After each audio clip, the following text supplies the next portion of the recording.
The discovery in Kamloops has been devastating to so many, but especially to survivors of residential schools. Many have had to seek additional mental health support after this story. And you're going to meet someone who is both a survivor of a school, but also who has been a helper for 2 decades, in fact, more than.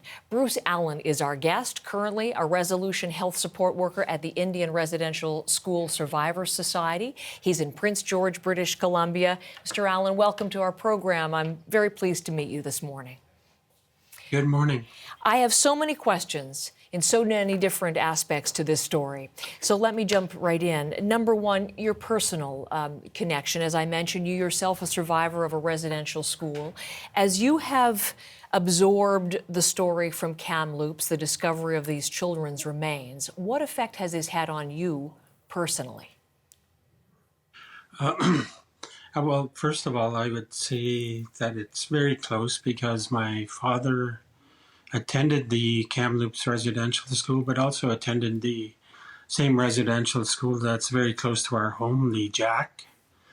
And so, and it's the 67th anniversary of his graduation from that school. So it's a sad reminder of what has gone on in residential schools. My father was severely affected from attending residential schools.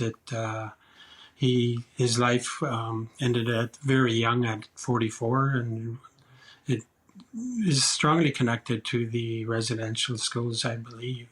Yes. And I myself have children, and I have grandchildren. My younger grandson is 3 years old, so it really hit close to home when they mentioned that there was children that were found as young as 3 years old. And so, yes. I'm wondering, perhaps from your father or from your own experience, what we have heard from so many is that there was always a suspicion, or people had reported children going missing suddenly or being killed. Was this something that you had always suspected would be the case? From talking to many survivors and listening to their stories, many have disclosed that suspicious things were going on, and they witnessed things that were going on at not only at Lee Jack, but you could hear stories from other schools, Kamloops in particular. So these stories have always been out there with survivors. And so it's nothing new. So it's always been there. But now it is documented in this most horrific way. And I'm just wondering, as you, in your capacity of working with the people at the Indian Residential School Survivors Society, what's been happening in your office in the last few days in terms of calls, emails, outreach, people trying to get some help from people like you? Yes, it's stirred up a lot of it. It's triggered a lot of survivors and intergenerational survivors. We work with survivors, intergenerational survivors, meaning the children and grandchildren. They talk about their parents who went but never told their stories and things like that. So, but we work with all kinds of survivors, 60 Scoop, child welfare, the Indian Hospital, missing and murdered Indigenous women and girls. So there's just a spectrum of the effects of the residential school that we deal with. So we provide emotional support and some grounding, and if we can meet in person, we give them smudges and some traditional healers, access to traditional healers and elders. Have you had a large number of people contacting you since this story became known at the end of last week? Yes, on Sunday I attended a gathering at the site of the Lee Jack Residential School, and there were about 300. A lot of them survivors, but a lot of them were intergenerational survivors. So it was really good to have the drumming in place to, just for the healing and touching base with, especially with survivors, and some of them coming back to the Lejac site for the first time in many, many, many years. Beyond the healing and the apology or apologies to come, we are going to be listening in just about 15 minutes to a couple of the key cabinet ministers, Minister Miller and Minister Bennett, and understanding that there will be a commitment to funding for potentially the search for other sites like the one in Kamloops. I'm interested in what you would like to hear from the ministers at this point, and specifically on the point the Prime Minister made last night in the House that the solution must be Indigenous-led. What do you want to hear right now at this point from the ministers and from Ottawa? Well, I think that a lot of the residential schools across Canada, I think we should have, that should be the focal point for healing, and bringing in therapists and counselors and traditional healers to assist survivors at these sites or major gathering areas across Canada. Is it important, as Murray Sinclair indicated in his Facebook statement? I don't know if you had an opportunity to listen to that, but he made quite a strong statement on social media during which he really warned Canadians and survivors like yourself to be prepared for the discovery of many more sites of this nature. Is it important now to get to those other sites and to honor the children who are buried there in an appropriate way? But is it important to spend time and money now to discover other potentially similar sites?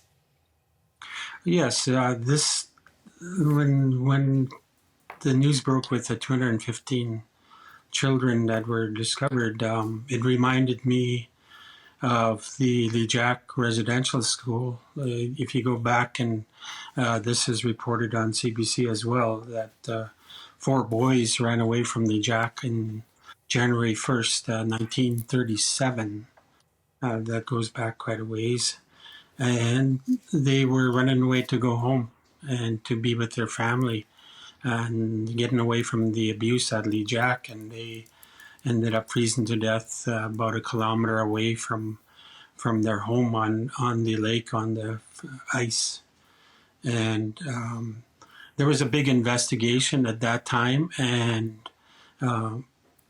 it was swept under the rug by the government. I can remember reading about Duncan Campbell Scott saying, yes, there are many children dying, but we still have to continue for assimilation, is basically what he was saying at that time. My great-grandfather wrote a letter to Ottawa complaining about the treatment of children at that time. And yet the schools, the school continued to operate. Yes. And in order to be part of that school, Lejac Residential School, children had to be status Indians. And so my grandfather gave up his Indian status so that his 2 daughters didn't have to attend Lejac. A story from that time.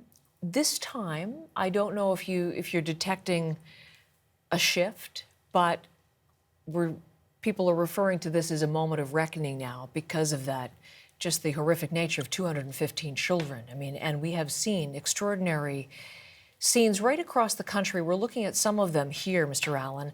Flags lowered, minutes of silence, various memorials, flowers. I find the children's shoes to be such a poignant symbol there. I'm wondering what your thoughts are and what you're seeing of this outpouring from across the country. It's really good for me to see that because it's bringing more awareness. And, in the last 20 years, I've always come across, I talk to people and educate them about the residential school experiences and, reaching out to the general public. And I think this is really a good opportunity for Canada to learn about the residential school experiences.